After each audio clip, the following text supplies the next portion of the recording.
There is no man more selfish than a broke narcissist. He is not the kind of man who will openly demand control over your finances. But like a termite, he will slowly eat away at your resources, hollowing you out from the inside before you even realize what has happened. His existence in your life is not just a burden, it is a slow, calculated financial death.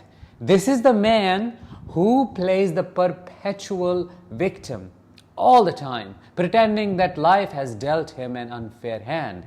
He uses his wife as a donkey, loading her with responsibility, pushing her to work like a slave 24/7, ensuring that the money keeps coming, it keeps flowing, while he sits back and spends it mindlessly. He does not believe in contribution. He does not believe in accountability either. His only concern is maintaining his comfort, his image, and his indulgences at any cost, even if that cost is his family's suffering. He's never the provider, only the consumer, and he has mastered the art of draining his wife and others dry without appearing to be the obvious abuser. Hi, I am Danish, a narcissistic abuse recovery professional. The topic for today: a broke narcissist has a cheap man's syndrome. You will understand what that means, and we are going to talk about this special type of narcissist that almost nobody talks about. This man is called the sleeping king for a reason, because he has a sleep routine that only kings and babies enjoy. While his wife is up, struggling to keep the house in order, juggling work, the kids, and every single aspect of survival, he sleeps peacefully. He wakes up at his convenience, does the bare minimum to appear functional, and then effortlessly slips back into his slumber. Can you believe that? He does not help with the kids at all. He does not lift a finger for household chores. He does not care about how exhausted you are as his wife, because in his mind that is what she exists for, to serve him and his ego. When he wakes up, he eats the food you have cooked, then criticizes how it tastes, and then retreats back to sleep as if his only job in life is to exist while you suffer in silence. And yet, if you dare to call this out, if you dare to question his behavior, you will find yourself caught in a web of extreme manipulation. Manipulation so strong that you will end up apologizing for even bringing it up. His laziness is not accidental though. It is deliberate. He doesn't have some kind of disease or mental issue. The less he does, the more his wife is forced to pick up the slack. This isn't just neglect. It is a calculated power play that ensures he remains the center of the household while doing the absolute bare minimum to keep his privileges intact. That is how selfish yet calculated he is. But where does the money go that you earn? If you think the little money you make is being managed responsibly, think again. This narcissist spends your hard-earned income on things that polish his image, clothes he does not need, accessories that make him look successful, status symbols that serve no practical purpose because he does not work. He is a man who will prioritize his appearance over his family's well-being. Your children may have nothing to eat, literally. The house may be falling apart. Bills may be piling up. But this man will somehow find a way to buy an expensive watch or shoes that make him feel superior and make him look good. He will justify every single expense, gaslight you into thinking that his purchases are necessary, while your concerns about basic survival, such as your hunger, are dismissed as being, oh, you're too sensitive, too negative. His spending habits are erratic too. One moment he is acting like there is no money at all, and the next he is spending recklessly on things that give him instant gratification. He has no concept of saving, no sense of financial responsibility, and yet, when the consequences of his spending hit, it is never his fault. He will blame his circumstances, his wife, his boss, his children, the economy, anyone but himself when he is the actual culprit. Unfortunately, the children of such a father grow up in a world of scarcity.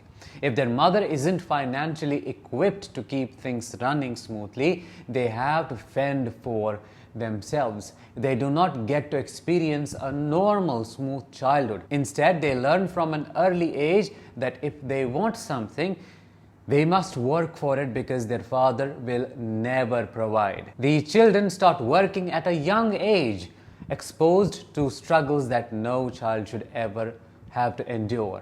When a father like this neglects his financial responsibilities, his children are left to pick up the broken pieces, and that neglect haunts them, follows them into adulthood. They carry the weight of financial trauma, making them prone to one of two things. Either they become hyper independent, taking on an extreme burden of financial security, or they fall into the same cycle of dysfunction, mimicking the only model of manhood they were ever exposed to. When this narcissist is confronted, he becomes the victim.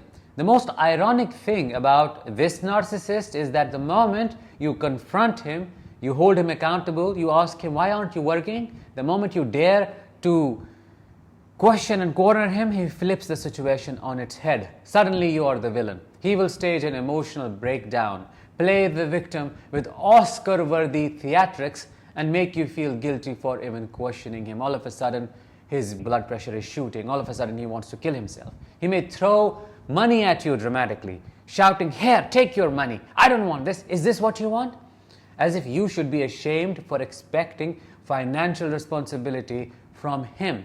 He may threaten to harm himself, as I said already, turning the confrontation into a crisis where you are forced to comfort him instead of addressing the real issue. He may also guilt trip you into silence, making you feel like a monster for demanding that he step up and contribute. And this is where the cycle continues, because no matter how many times you try to escape this financial manipulation, his ability to shift blame, turns the tables, and emotionally blackmail you keeps you stuck. Now, you may ask, how do I know all of this? I have seen this firsthand, experienced it to a certain degree. My maternal grandfather was exactly this man. He still is. He spent his life using, manipulating, and financially draining everyone around him, including his children, primarily my mother, who is also a narcissist. He groomed people into earning for him while he did nothing but prioritize his own comfort. And the consequences of his neglect were drastic. His children suffered, all of them. They had to raise themselves. They had to find ways to survive in a world that should have been made safe for them. A narcissist like this does not just destroy one person, he destroys generations. His selfishness is a curse that extends far beyond his own existence. His children grow up in financial instability, carrying their trauma into adulthood and often unknowingly passing down the same patterns of dysfunction to their own children. A life destroyer, not just a cheap man such a narcissist is. It's not just a cheap man syndrome. This is a full-blown parasitic existence. A man like this is a financial predator.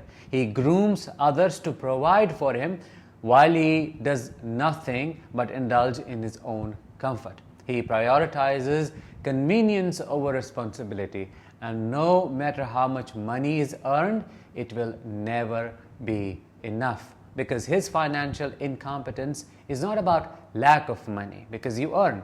It is about his absolute refusal to contribute, care, or be accountable. The other crazy thing about this broke narcissist is that he will guilt trip you into fixing his life. Let's say he has taken a big loan, you will pay it off for him. You will get his car fixed. You will get him a house. His life will start running once you enter it. What do you expect a person like this to feel towards his savior? Gratefulness. I am so thankful for you. You saved my life. That is what you would feel, wouldn't you? But in this case, it is the opposite. He feels vengeful, punitive. Why?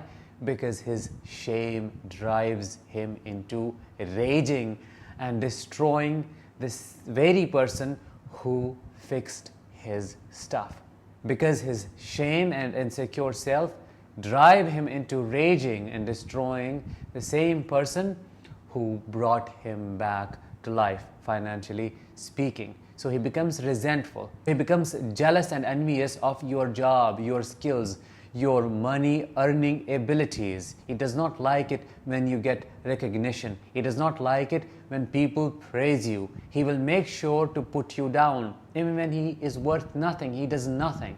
But he will try his best to take that credit away from you. He will do everything possible to make others think he is running the house, that he has his own business running. That is what is told to other people. If they ask him, what do you do? Oh, I have launched a startup and it is work in progress. But in reality, he does nothing. He just sleeps, eats, and abuses his family. If you recognize this pattern in your life, my dear survivor, understand this. This man will never change. He will never wake up one day and decide to be responsible. The only way to stop this cycle is to remove yourself from it. Do not let his victimhood, his tantrums, his guilt tripping, or his emotional theatrics trap you into a lifetime of servitude. Your financial well-being, your children's security, and your peace of mind depend on breaking free from the grips of a man who will take everything from you and still act like he is the one who has suffered the most in this relationship. This isn't just cheap man syndrome, as I said. This is destruction disguised as dependence. And the only way to survive it is to see it for what it is and walk away before it is too late. With that, let's bring this episode to an end. I hope you liked it. Let me know in the comments. I will talk to you in the next one. Until then, as always, let the healing begin and continue.